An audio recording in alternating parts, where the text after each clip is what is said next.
రామ్ చరణ్ గారి పుట్టినరోజు వేడుకల్ని చిరంజీవి గారు చాలా అర్థవంతంగా ఎంతో గొప్పగా సెలబ్రేట్ చేశారు. అండ్ దానికి తోడు ఆయన గొప్ప మనసు ఏంటనేది మరొకసారి కూడా చాటి చెప్పారనమాట. మనందరికీ తెలుసు మెగాస్టార్ చిరంజీవి గారు అంటే ఆయన క్యారెక్టర్ పరంగా కావచ్చు, ప్రొఫెషన్ పరంగా కావచ్చు, ఒక హీరోగా అయినా, ఒక రాజకీయ నాయకుడిగా అయినా, లేకపోతే నార్మల్గా ఒక సాధారణ వ్యక్తిలాగా అయినా కూడా ఎంతో గొప్ప వ్యక్తిత్వం ఉంటుందో మనందరికీ తెలిసిందే. అండ్ స్టిల్ ఇప్పటికి కూడా తన గడపని ఎవరు తొక్కినా కూడా పలానా నాకు సహాయం కావాలి అని చెప్పేసి ఎవరు వెళ్ళినా కూడా వాళ్ళని మనస్ఫూర్తిగా ఆహ్వానించి వాళ్ళని గుండెలకు అత్తుకొని వాళ్ళ ప్రాబ్లం ఏంటి తెలుసుకొని దాన్ని తీర్చేంత వరకు ఆయన ఖచ్చితంగా తీరుస్తారు. అండ్ అదేవిధంగా కడుపు నిండా కూడా భోజనం పెట్టి పంపిస్తారనమాట. సో ఇలాంటి గొప్ప వ్యక్తుల్ని చాలా అరుదుగా చూస్తూ ఉంటాం. దానికి తోడు మెగాస్టార్ చిరంజీవి గారు అంటే ఇండస్ట్రీ మొత్తాన్ని కూడా బాస్లాగా మనం అనుకుంటాం. సో అంత గొప్ప స్థాయిలో ఉన్న వ్యక్తి సాధారణ ప్రజల్ని ఇంత అద్భుతంగా ట్రీట్ చేస్తారంటే ఆల్మోస్ట్ మనం ఇలాంటి వ్యక్తుల్ని ఎక్కడ కూడా చూడమన్నమాట. చాలామంది కూడా ఇలాంటి స్థాయిలో ఉంటే ఎవరైనా కూడా జనాల్ని దూరం పెట్టడం కానీ ఇలాంటివి చూస్తూ ఉంటాం.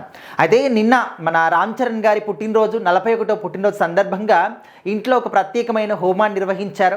అండ్ తల్లిదండ్రులు వాళ్ళ నాన్నమ్మ గారు పెద్దలందరి ఆశీర్వాదాలు కూడా రామ్ చరణ్ గారు తీసుకున్నారు. అండ్ చిరంజీవి గారితో పాటు కుటుంబ సభ్యులు అందరూ కూడా ఆయనకి చాలా అద్భుతంగా విషెస్ చెప్పారు. ఆఖరికి అల్లు అర్జున్ గారు కూడా స్వీట్ కజిన్ అని చెప్పేసి చాలా మనస్ఫూర్తిగా ఆయన శుభాకాంక్షలు తెలియజేస్తారనమాట. సో అప్పటి వరకు చాలామంది కూడా వీళ్ళిద్దరి మధ్య అంటే రెండు కుటుంబాల మధ్యనే చాలా గొడవలు ఉన్నాయని చెప్పేసి అనుకున్నారు. సో ఈ విధంగా సెలబ్రేషన్స్లో పాల్గొనడం కావచ్చు, లేకపోతే వాళ్ళ ఇంటి ఫంక్షన్స్కి వెళ్ళడం కావచ్చు, అండ్ ముఖ్యంగా ఈయన బర్త్డేకి విషెస్ చెప్పడం.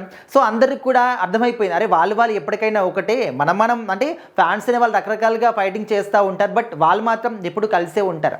అయితే చిరంజీవి గారు తన కొడుకు పుట్టినరోజు సందర్భంగా తనకు వచ్చినటువంటి ఎన్టీఆర్ అవార్డుకి సంబంధించినటువంటి నగదు మొత్తాన్ని బసవతారకం క్యాన్సర్ హాస్పిటల్కి, అదేవిధంగా వృద్ధాశ్రమాలకి విరాళంగా ఇవ్వడం జరిగింది. సో ఇంత గొప్ప మనసు ఎవరికి ఉంటుంది?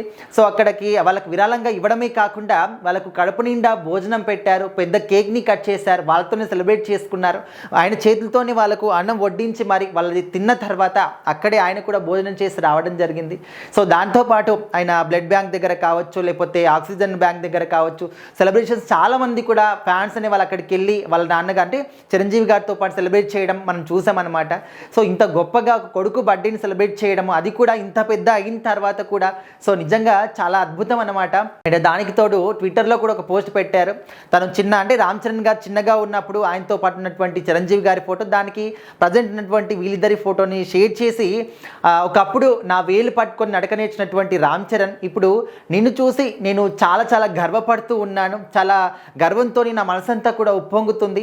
ఎందుకంటే జనాల్లో నీ మీద ఉన్నటువంటి ఆ ప్రేమ అభిమానం చూస్తూ ఉంటే, గ్లోబల్ వైడ్గా నీకున్నటువంటి ఆ ఒక క్రేజ్ చూస్తూ ఉంటే నిజంగా మనసుకు చాలా ప్రశాంతంగా అనిపిస్తుంది, గొప్పగా అనిపిస్తుంది అని చెప్పేసి రామ్ చరణ్ గారి గురించి చాలా గొప్పగా ట్వీట్ వేశారనమాట.